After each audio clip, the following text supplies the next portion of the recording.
that he has to go through in order to provide for our family.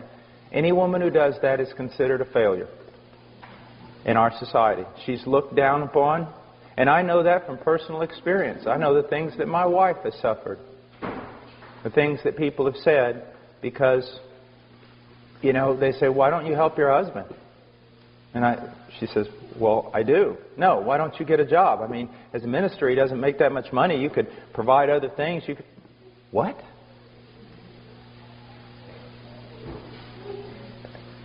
Now, we're going to look at a few things that are very, very important. First of all, if we go to Genesis,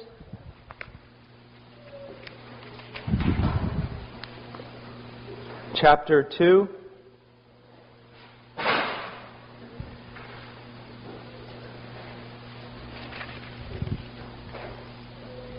Says, let's go to chapter 1, verse 27. God created man in His own image. In the image of God, He created him, male and female. He created them. So we see here that both man and woman were created in the image of God. And both of them have an equal standing before God. The roles that they play in the marriage has nothing to do with a lack of equality. When we will get to the point where it says that a man is head of his home and a wife is to live in submission to her husband, it does not mean that the wife is less than her husband. It does not mean that. If you think it does, then guess what? You've just destroyed the Trinity. Because did not the Son submit to His Father? So did that make the Son less than His Father? If you say yes, then you have just committed heresy. Within the Trinity itself, the Son submitted to His Father. And yet the Bible says the Son and the Father are one and they are equal. So my wife and I, we are one and we are equal. We function in different roles. Okay?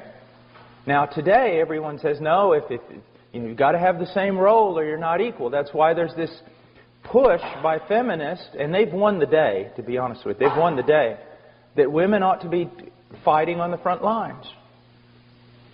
That women ought to be doing what men do in everything. And if you deny women that, then you're not treating them as equal. No, what you're doing is you're denying that men and women are different and that they were made different by a Creator God. We are different, and we were created for different roles. But we are equal. We're all made in the image of God. God blessed them in verse 28 and said to them, "Be fruitful and multiply and fill the earth and subdue it." That subdue the earth was also given to the woman. But there is a different role in subduing the earth. Now, I want to just for a moment, I want you to think, before we get to the idea of a woman submitting to her husband, I want you to just think about something. And this, men, this is also for you. Let's say that there is a woman who looks at the biblical command of a woman submitting to her husband. And then she looks over at her husband. He's a guy who works all the time.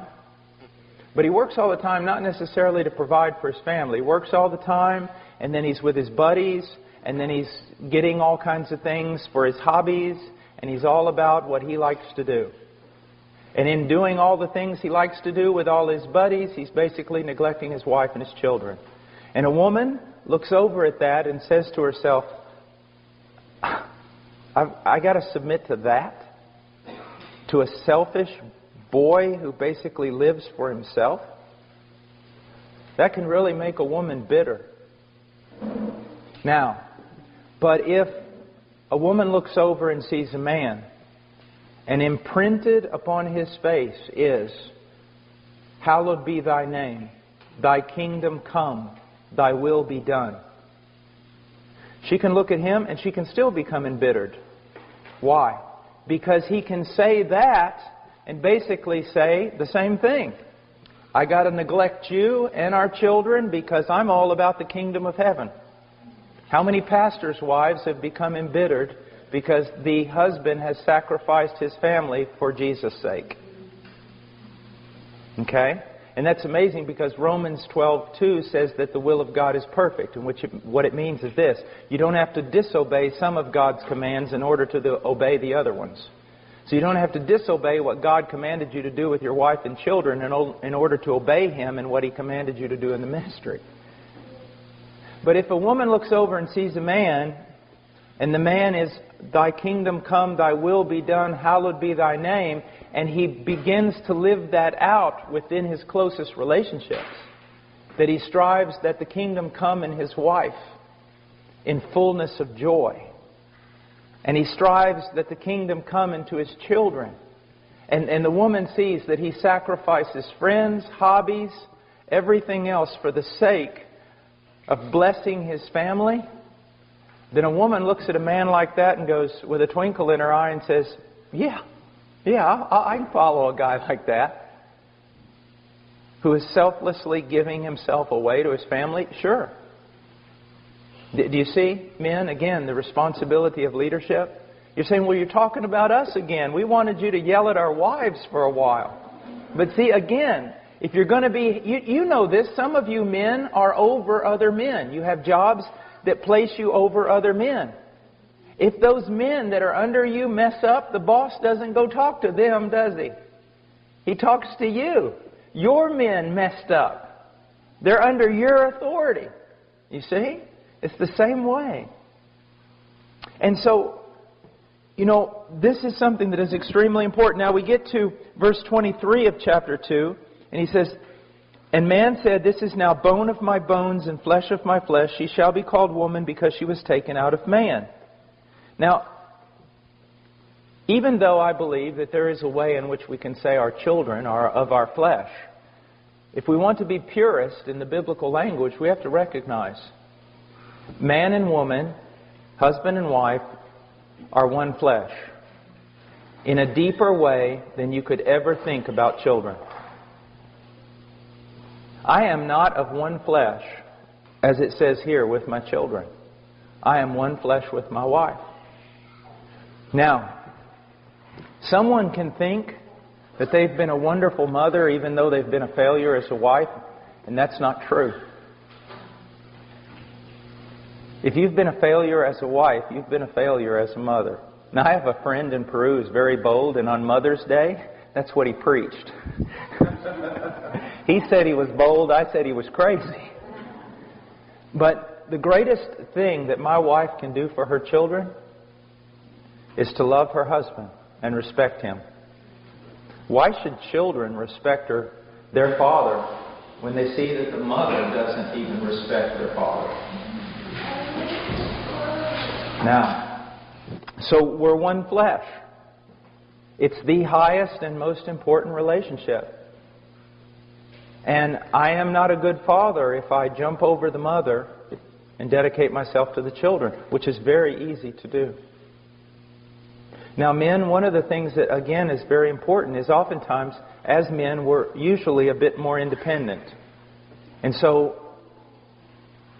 of us very independent. So we think, I'm handling my spiritual life. I'm an adult. My wife ought to handle her spiritual life too. Well, even though your wife may be very godly, she was not created for that. She is a woman who can grow before the Lord in her own right without us. That is true. But she was also made to grow with us and under our guidance and under our example. And when we neglect that, we are neglecting something that's very, very important. The fact that men and women were made by God to be different. Now, why did He make us this way? Because marriage is not ultimately about marriage. Marriage is ultimately about us representing the relationship between Christ and the church. Can the church grow independently of Christ? No.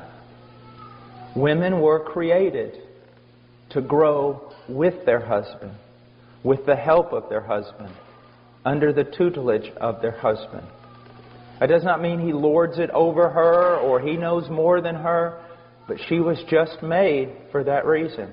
You leave her alone or think that she's strong and can make it on her own, which is oftentimes my sin, and you're going to mess up the whole thing of what God is wanting to do. Okay? Now, we go on, and Let's go ahead now and go to Ephesians 5.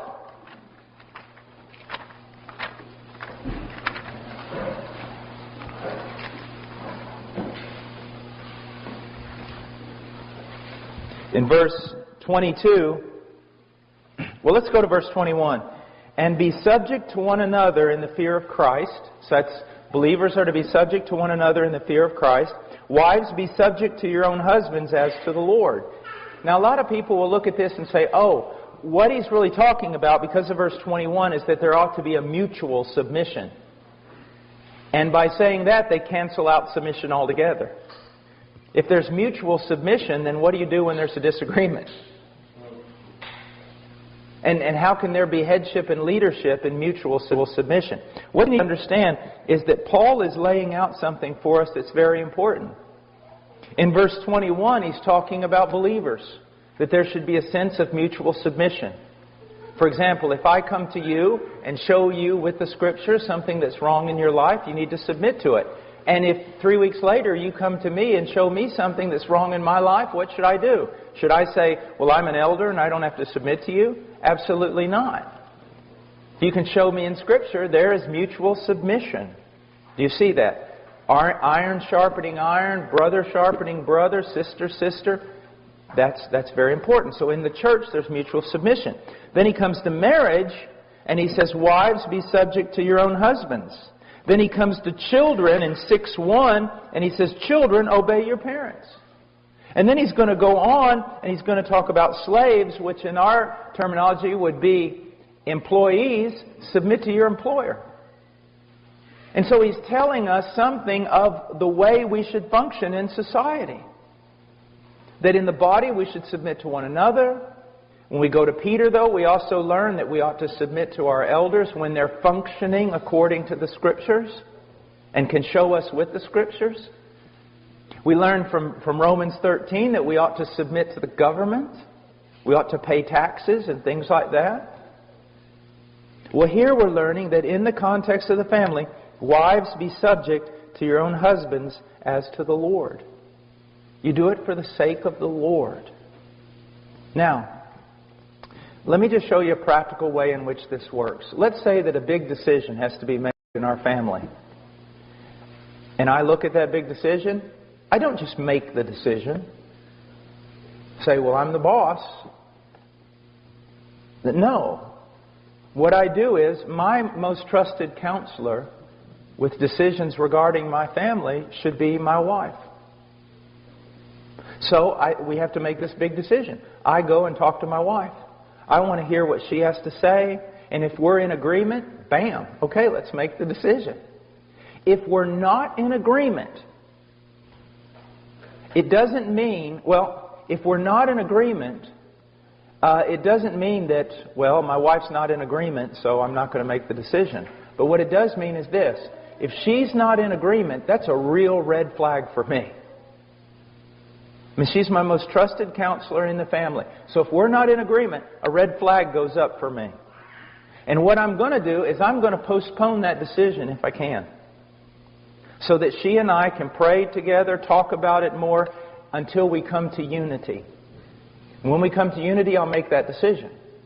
But now, if the decision has to be made and we can wait no longer, as the head of my family, it's my job to make that decision. And if I am right and my wife is wrong, I do not gloat over her. And if she is right and I'm wrong, she does not gloat over me, ladies. Dear sisters, there's something that you need to recognize. Your husband is going to be judged more severely than you. When he's wrong, you should not gloat over him. You should be brokenhearted. Because he's going to be called to account for the wrong decision he has made. You need to be praying for him. His is a fearful, fearful job. Even though he may not know it. Even though your husband may just make decisions nonchalantly because he really hasn't learned the fear of the Lord, you need to pray that he does. And when he makes a wrong decision, you really need to be a blessing to him. It's a hard thing. It's a very hard thing. It's a dangerous thing. To whom much is given, much is required. Now, I want you to notice something here. It says, wives, be subject to your own husbands.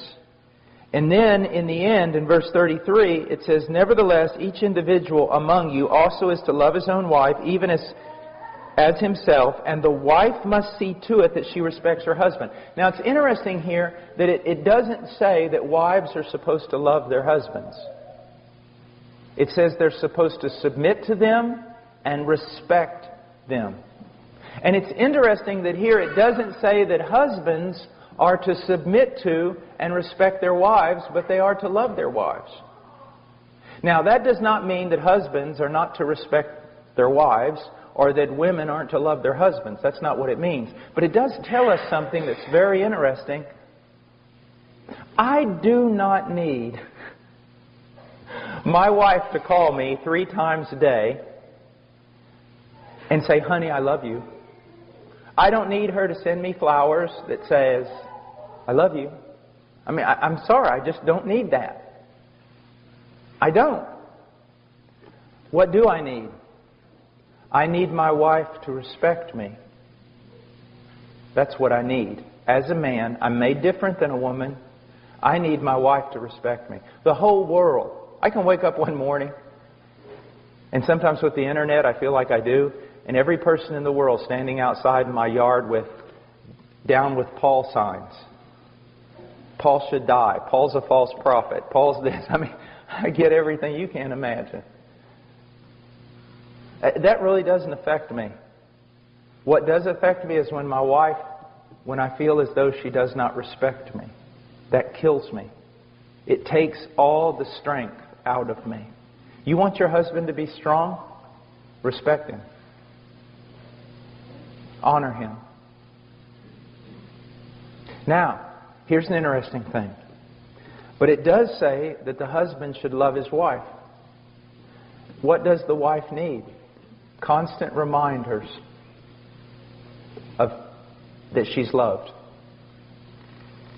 She needs constant reminders that she's loved. You say, well, you know, I'm just not the kind of guy that says that stuff. I know you're not. Repent. But here's our problem. Here's my problem. We get to thinking that our wives are like us. Well, I don't need someone telling me they love me all the time. I don't need affirmation in that area. And so we don't give it. Not because necessarily we're just terrible husbands. I'm telling you, we've been raised in a culture where we've been led to believe that we're just alike, men and women. And we're not. We're not just alike. Now, my wife needs respect. Your wife needs respect. But primarily what they need is an affirmation that they are loved, especially today. I mean, a woman's not even worthy of love in today's culture unless she's 5'10" and weighs 7 kilos or something. You know what I mean? You know that, right? We say she's not even worthy of this kind of stuff. That's only for very special women. And that's the kind of, you know, your women, your wives constantly are looking at women in magazines who aren't even real. And they're going, I don't look like this.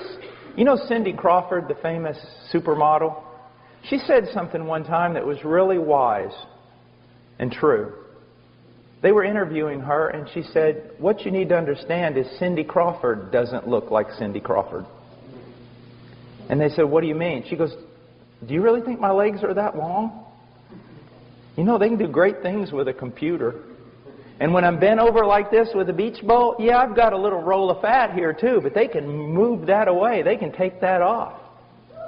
And so what happens is just normal women are being compared, and they compare themselves to these pictures that aren't even real. Not even the supermodel looks like that. And they walk around going, how could my husband love me? And then, if they walk in the living room and the husband is watching a television show where the women do look like that, don't think, man, that doesn't impact your wife negatively. That it doesn't make her think again, am I even loved? So we need different things. We need different things. Now, there's a whole... What's amazing about this passage is it only really tells the woman, just be submissive to your husband and respect him. And the whole chapter is about men and how they're supposed to die to themselves and love their wives as Christ loved the church. So, again, we see that the greater responsibility is where? It's upon the woman. Upon the man. It's upon the man. Now, I want us to look over, like I said, this is so full of truth. It's unbelievable. But we just don't have time to catch everything. I want us to go over for a second to 1 Timothy chapter 2, verse 9.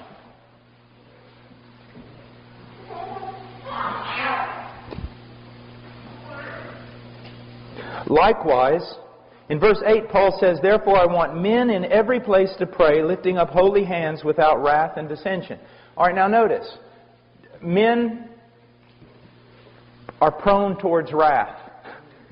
Impatience, anger, fighting, dissension, this type of thing. Then he goes on, he says, I don't want that out of you. I want you lifting up holy hands. I want you living a life of prayer. I want you to be in unity in your prayer. But now he goes to 9, he says, likewise, I want women to adorn themselves with proper clothing, modestly and discreetly, not with braided hair and gold or pearls or costly garments. Whoa. Well, hold on there. And this is something I'm going to be very honest with you, that my wife and I have been, we've really been struggling with this. Not that we don't want to obey it. We want to make sure we know what it means. Because what does it mean? Because we've been given some terms here, and they're not, we almost look at this and say, why didn't you give us more? Give us a rule. Give us, something that we can just follow. But I want you to look at some things. I want you to see, first of all, likewise I want women to adorn themselves. Now, he wants women to adorn themselves. Okay? So adornment's not bad. But that adornment, we're going to see, is in verse 11. In verse 10, it's good works, godliness, a quiet and submissive spirit. Now, but let's go on. He says, I want women to adorn themselves with proper clothing. That tells me that there is clothing that's improper for a Christian woman. All right? That's just logic. There is clothing that is improper for a Christian woman. Now, he says, the clothing must be modest. Modest. This is a very important. It's literally proper clothing with modesty is the way it goes in the original text. So, with modesty. My wife has a really good thing that she says, and she goes, if your clothing is a frame for your face from which the glory of God is to shine, it's proper. If it draws attention to your face. If your clothing draws attention to your body, to outline it, to make it noticed, then it's sensual. It's sensual. What you're doing is wrong. Now, I want to step off for just a second. Women, you need to understand something. Men are not as dumb as you think they are. My wife and I have a friend in Illinois, and she's a very pretty lady. Very pretty. And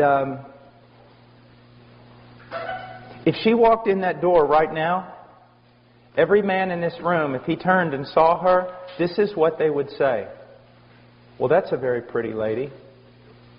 That's a very elegant lady.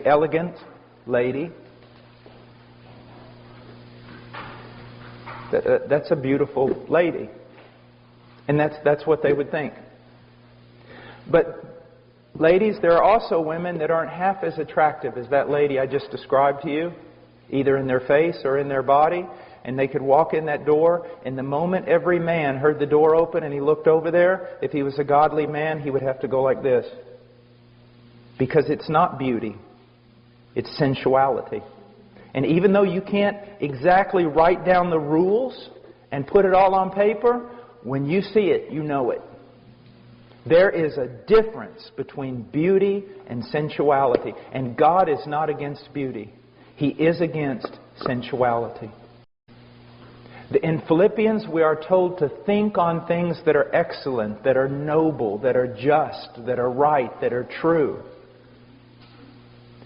The way a woman carries herself and the way she dresses ought to promote the following types of words: modesty, discretion, wisdom, beauty, elegance, refinement, but not sensuality, luxury, extravagance. You know, extravagance, ladies, is when your husband wants you to take off your earrings so he can make them into lures to catch northern pike.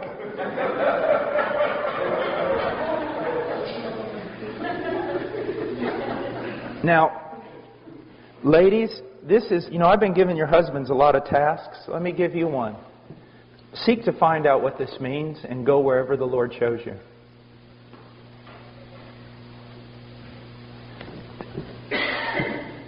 There is nothing more attractive than a woman who has this look of wisdom and discretion and nobility and simplicity.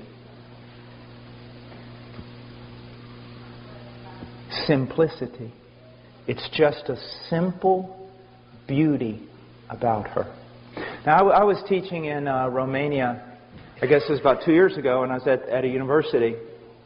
I think it was Brașov, University of Brașov, I think, or something.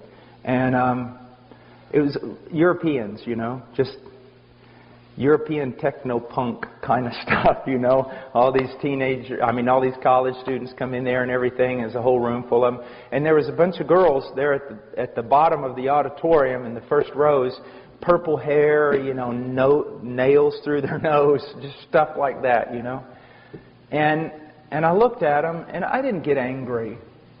It just really broke my heart. You just look at these little girls, and you think, oh, Lord, where is their father?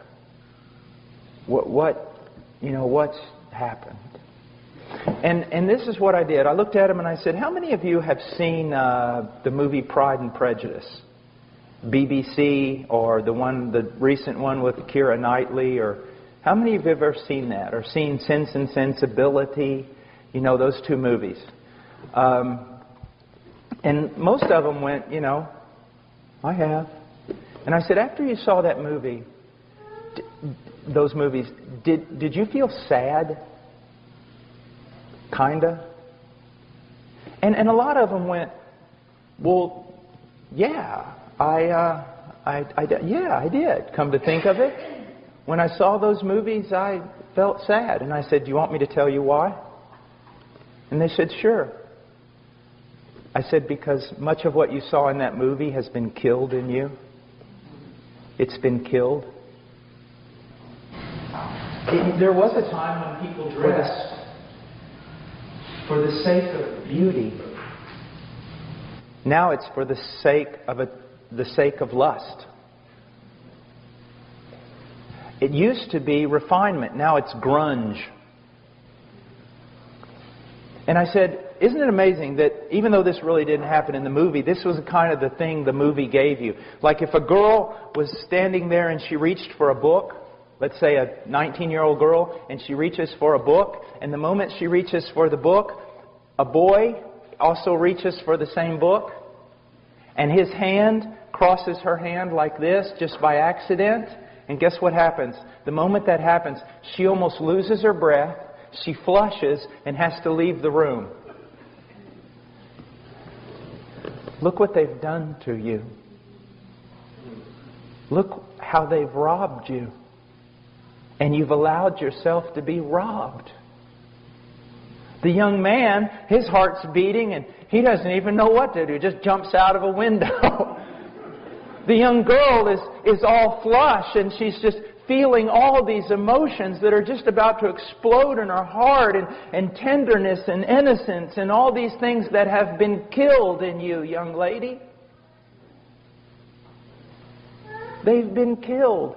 Sin causes death all the time. It kills everything.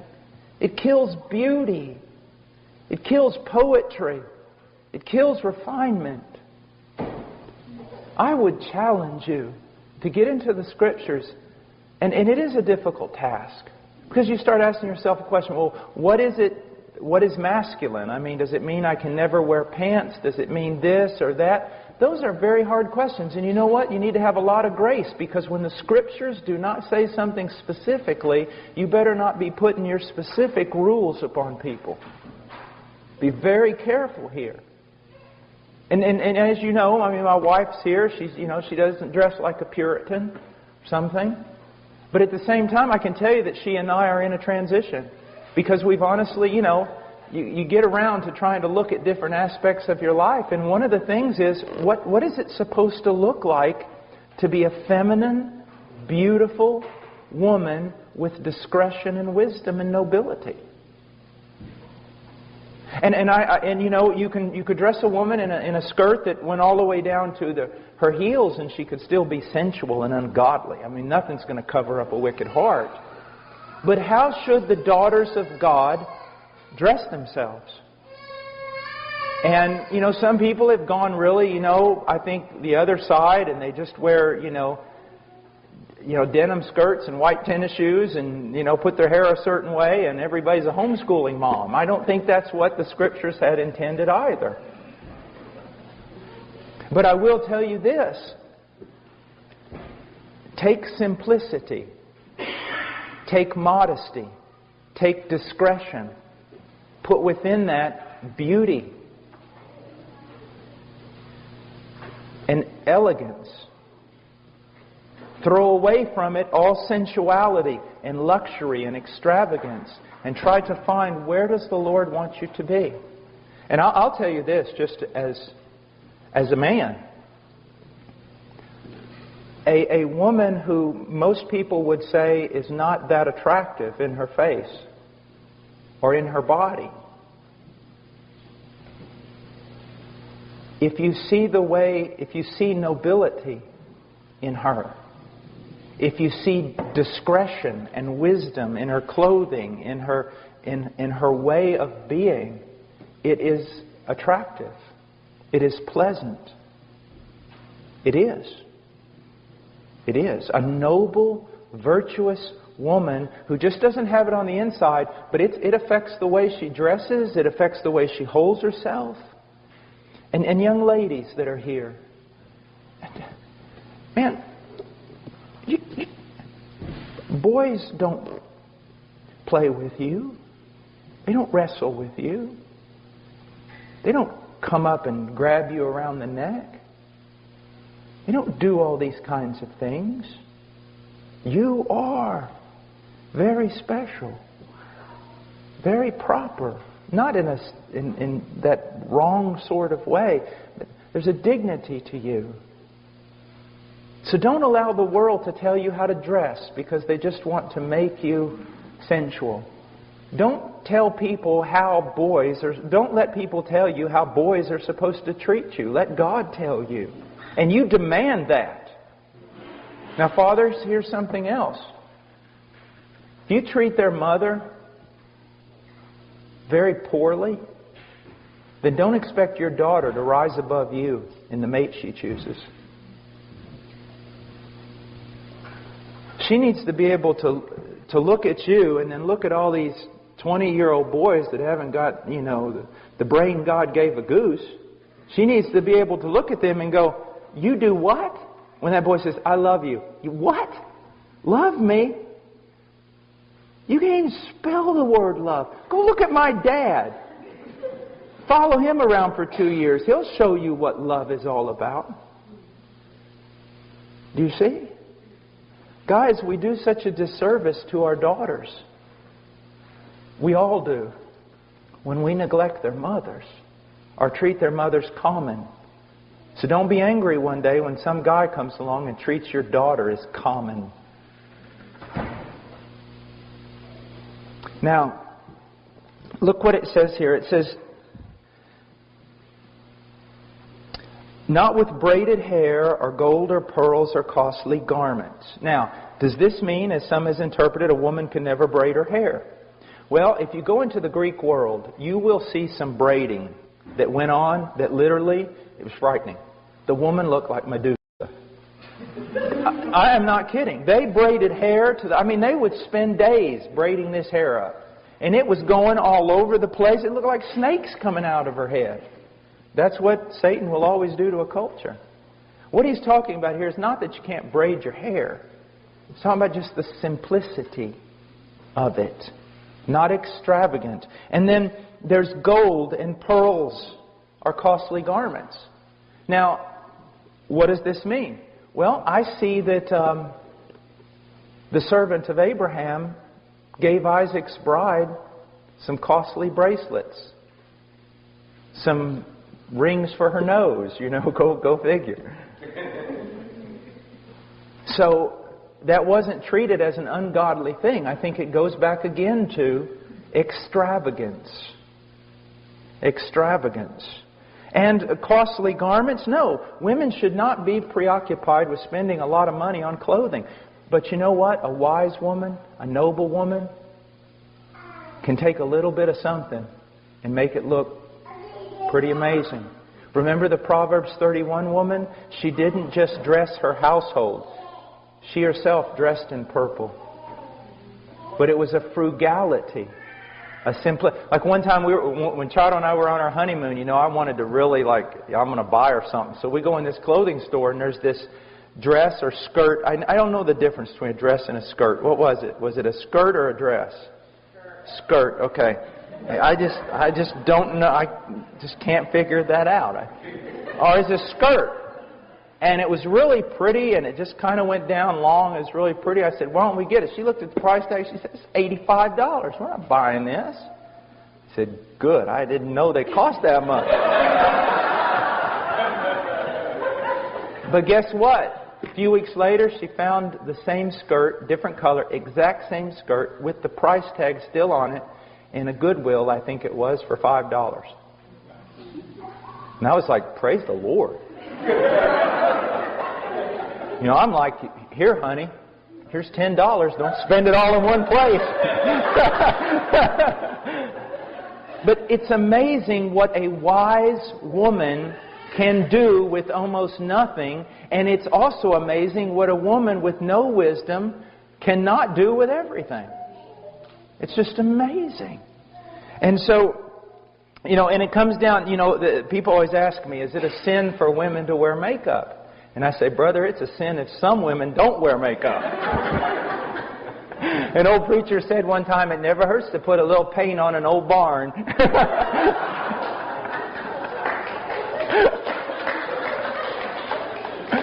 But now, here's the point again. You can see when a woman uses makeup and there's discretion. And you can see another woman that looks like she just lost a paint gun war. And that's just what it comes down to. And then there needs to be a lot of grace when you make your decision. I remember one time I'd preached in Romania, and God had really moved and saved a bunch of people, and the meetings were all extended. And then the next year I came back and I brought my wife. My wife had some little earrings in and things like that. And this Romanian woman walked up and she goes, "Brother Paul, you preach power of God in your life. How could you be married to a woman like this?" And I was like, I'm stepping back because there's going to be a fight. And my wife was so wise. She got her in a headlock and pounded. No, I'm just kidding. This lady who said this was about 25, 30 years old, 25. And she looked just haggard. But, I mean, in her face you could see she was an attractive lady, but she was just haggardy. I mean, just morose. And my wife goes, "Do you have a picture of yourself?" The lady goes, "Yeah. Before I was converted." Charles said, "Can I see it?" Lady said, "Yeah." Charles looked at the picture, and it was a vibrant young lady, smiling, happy. Charles looked at it, and she gave her back the picture, and she said, "You know, I liked you better when you were lost." And then she came back to her and said, "Is this what Jesus does to a person? Kills their joy? Makes them mean-spirited? Okay, you don't have any makeup and you don't have any earrings on. But you look," she didn't say this, but I know she was thinking it, "you look like a zombie from the Dawn of the Dead movie." You know, the fact of the matter is, this woman was in bondage. She had decided that she should wear longer dresses, and I think that's wonderful. And she had decided that you need to be very careful. I think that's wonderful. But look what she didn't have. She didn't have the good works as is proper for women making a claim to godliness. She didn't receive instruction well, and she wasn't submissive, and she didn't have a quiet. There was just no joy. There was no fruit of the Holy Spirit. So see, you can go through your wardrobe and decide what's decent and what's not, but if inside your heart is not right, you can't cover up your sin. You can't. Now, I want us to look over at 1 Peter chapter 3.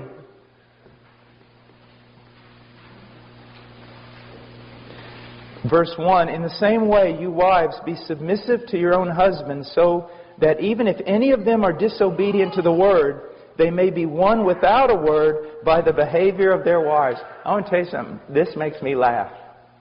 You think God isn't all wise? God, look what He says. He says, if any of them are disobedient to the word, He said, "Wives, they may be won without a word." How do women seek to change their husbands? With their tongue, with their words, isn't it? I've even seen women, "Husband, I'm telling you, you are going to be the leader of this home. Now get up and lead. And I'm going to tell you how." I mean, just fighting with their husbands constantly. You are not going to change your husband with your tongue. You're going to change him with your behavior. Let me give you an example. I come home from work, and it's been a bad day. And I'm thinking about only one thing. Me. All right? And I deserve it. I have suffered all day working in the mission. Things have gone bad. I've had to fight the devil, hell, and everything else. And I'm coming home, and things need to be right. And I come home, and they're not right. Now, usually my house is clean, and usually there is food ready and everything else. But I come home this particular day, and it looks like Godzilla came through my house. And I say, "Honey, what's the deal? I mean, I'm out there fighting the devil all day, and I'm supposed to come home to an orderly house." And she spins around and looks at me, with a fire in her eyes that would make a grown man run back to his mom. And she starts, "What do you mean coming in here? You don't know what I've got to deal with. And you out there all day, hey, doing this. And yeah, you went to lunch. Yeah, and you did this. But I'm stuck here and I'm homeschooling." And the moment she does that, it's the fight is on. Now, I know none of you ever deal with anything like this. But the fight is on. And guess what? Both parties are justified in their own mind. They are totally justified. And no one is ashamed for their ignorant, foolish, ungodly actions. But now, let's replay it. And I come home and I'm still all about me. King me. And I come home, the house is messed up, and there's no food, and Rowan is crying, and all these things are going on. And I say, "Look, I mean, I'm out there all day, preaching the gospel, doing things. At least I could come home and have a little peace." I'm making this up because I never do things like this. And my wife turns around and she goes, "Paul, I am so sorry. Some sisters, one sister has, I've been on the phone almost all day trying to figure out a problem with a sister in the church, and Rowan is sick, and I've just had to let things go. And I'm sorry, just give me time and I'll get things in order." When she does that, this is what I do.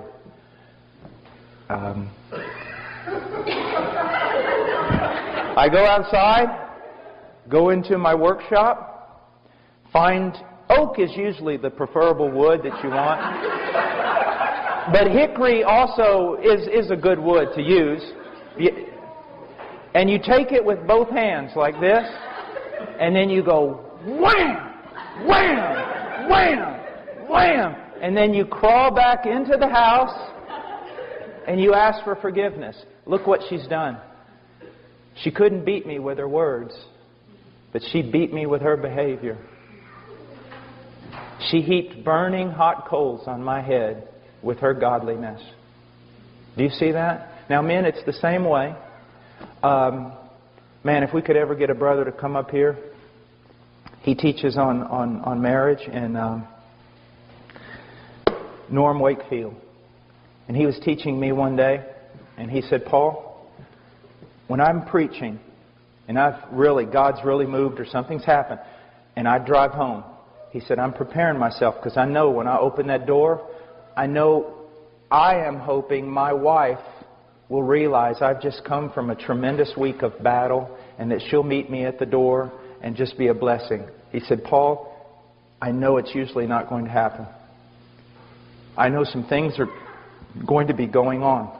Now you can say it's the devil, that the devil's got my whole house upset and my wife's going to open the door and she's going to be immediately telling me problems. She's going to ignore my needs and everything else." And he said, "But it's not the devil so much as it is God. And what God is doing is He's allowing the devil to work to stir up my house so that when my wife opens that door and she does not receive me with pleasantness and she doesn't appreciate the battles I've been through, God is giving me at that point an opportunity to be like Jesus. To love like Jesus." You see that? So see, it goes both ways. Now let me give you an illustration. If you go to Europe, one of the things that you always got to see are castles. I mean, they're just unbelievable. There's something unusual about castles. The front door of a castle is like really big on the first floor. I mean, it's huge. I mean, 25 guys walking abreast can go through that door. It's a big door. What's amazing, you go up to the second floor and the stairway is about this big. And the door at the top is like this tall, like this big. You're like, man, if that wasn't an architectural oversight, why did they do that? Well, here's the way. Here's the reason. Let's say that there's a bunch of people in the castle, and they're in there locked up because there's an army, a gigantic army outside the castle. Well, that gigantic army, it storms that door, the first door, and 25 men leaning against that door, and they push it in, and here comes the whole army, floods into that first floor. And let's say there's only 10 people in that castle. But the army's 300 men. And they've just busted through the door. All the people in the castle, the 10 people, they run up that narrow stairway. Now here's what you need to understand. That stairwell is so narrow that it just takes one man with a lance at the top of that thing to hold off an army of 300 men. Because all 300 of them can't get up there. Only one at a time. I just described your marriage. Women, your husband is sitting in his castle. And he's just having a good old time. He's sitting in his lazy boy chair. He's watching football. Or a hunting program. And you have had enough. All right? So you storm the castle door. And what does he do? He does what every man ought to do. He runs. He runs straight up those stairs. I like what one man said one time. There's these 3 men and they're all talking about, my wife, you know, she submits to me and my wife submits to me. And this other guy goes, you guys are a bunch of wimps. When my wife talks to me, she gets down on her hands and knees. They said, really? Yeah, she gets down on her hands and knees and she looks under the bed where I'm hiding and she says, are you going to come out and fight like a man or stay there all day?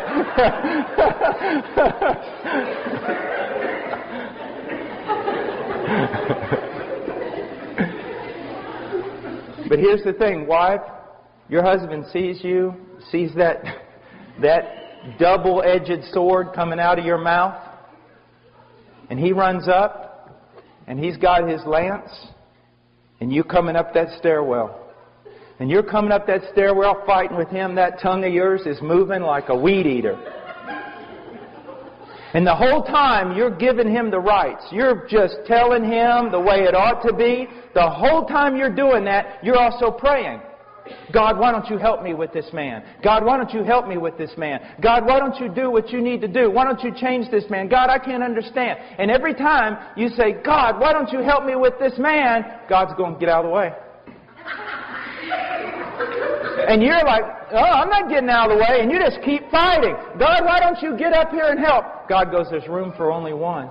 Get out of the way. And you won't get out of the way. Because you'd rather just wag that big dangerous tongue of yours than you would get out of the way. I thought about writing a book. I'm still thinking about writing a book to wives on how to act in such a way so that God will kill your husband.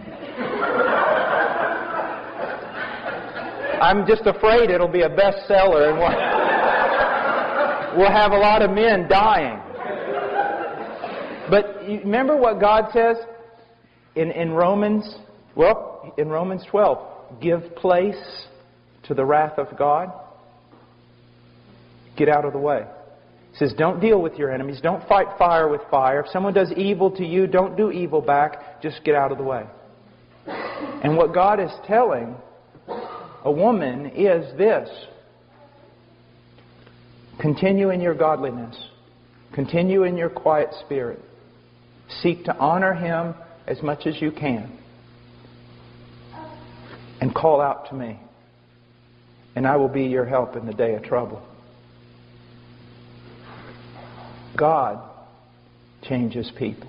And this works the same way with husbands. Except more so. Husbands, you are called. The wife is never really called to be an example to her husband. But the man is called to be an example to his wife. You want your wife to change? Be an example. Be an example. And brothers, you know, I hate teaching this because it just points out my own errors. But I'm not teaching it because I live it perfectly. I'm teaching it because it's true and I need to hear it every day. And so do you.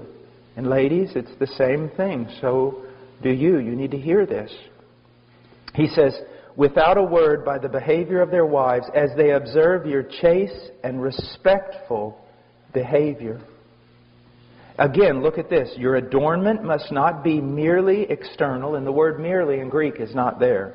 But he's saying your adornment must not be external, braiding the hair and wearing gold jewelry or putting on dresses. You know, this comes out of, in a sense, of Proverbs. A woman without discretion, even a most beautiful woman without discretion, is like a gold ring in a pig's snout. And young guys, listen to me. Do not... If you are led into marriage because of the sensuality of the girl, you will hate yourself in the end. You will hate yourself. But if you're led into it by her virtue, her intelligence, her godliness, you will find a mate for life. Now, he says, but let it be the hidden person of the heart with the imperishable quality of a gentle and quiet spirit, which is precious in the sight of God. Women, I've seen women, act like street brawlers. Come on, you want to fight? Is that all you got? No, that's not the way they're supposed to be. A gentle and a quiet spirit is the thing that will most disarm your husband. Now, again, let me say this. I'm talking in regard to just a normal marriage with its normal problems. I'm not saying that a woman who has a violent husband who's putting her life in jeopardy ought to just stay there and be a punching bag. Not at all. And the pastors and elders should not just stand there and say, you need to go back to your husband.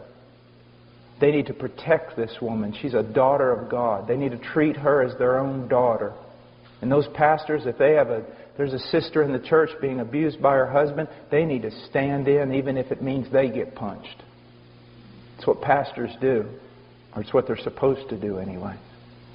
Just find it amazing how many pastors will send women back to a horrible, abusive relationship and tell them to do the will of God and do nothing to protect them.